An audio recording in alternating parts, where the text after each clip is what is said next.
Hi, Scott Orlin with CINEMA-Magazin. You were in for a treat. There's a new movie called Blinded by the Light, and I'm here with the director, Gurinder, and one of the stars of the film, Aaron. Congratulations on the movie. What really touched me as I watched this film is that no matter where we're from, what our background is, what our ethnicity, we all have the same want and desire. We dream. Yeah.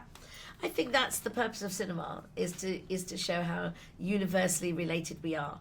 You know, what I love in a movie is when you're taken into a world by the characters that you might not think you know very well, and then you go on that journey with them and you come out at the other side thinking, well, hey, that was my story too. And I think Blinded by the Light is exactly that. It's a very specific story culturally in England, 1987, and how a 16-year-old kid dreams of being a writer, but his family's too poor and he has to go and get a proper job.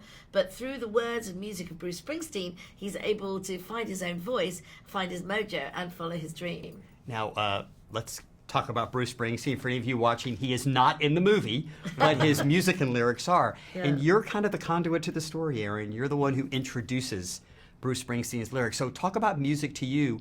Who was the artist that, if you were to try and entice me to listen to somebody, who has spoken to you? Well, I'm a 90s rap fan. So, you know, I used to like NWA, and I like violent music, which is so far from Springsteen.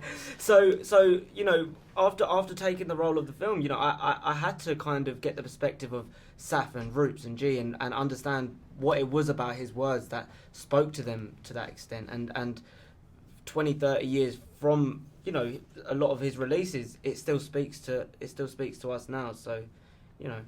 Right. So Gurinder, let's talk about, you have a movie, great script, you want to start doing it, you need all this Bruce Springsteen music, you need his permission. Yeah. What was that experience like?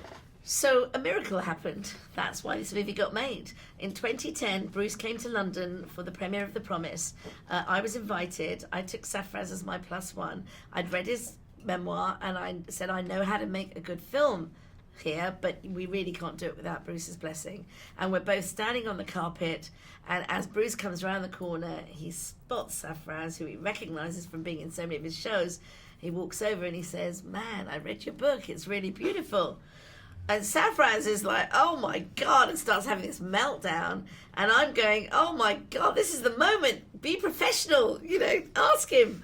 And while Safraz was sort of saying, oh my God, you read my book, you took the time to read it, I just came straight in. I said, I'm Gurinder Chadha, I made Bender Like Beckham, we want to make a movie, we need your support, will you help us?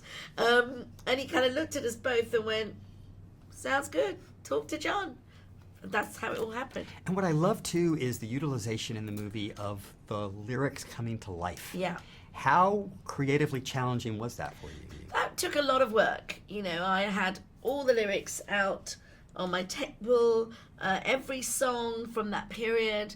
I would pore over them, every verse, to see what fit the story I was telling, what was Javid's story, because I had access to all his songs, and I didn't want to just do a jukebox musical. So I had to make you feel like everything that Bruce had written before 1987 and before the movie, whatever I was using, he wrote for me.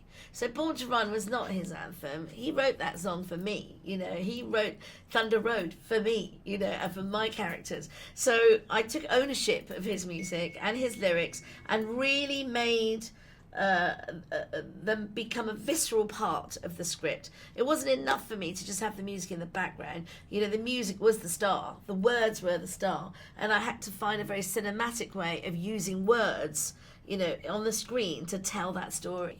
Well, I think the movie's going to do great because we all have a hungry heart. Oh, see, it all ties in together. Thank you. Aaron, thank you so much. Thank This you. is Scott Orlin. Till next time.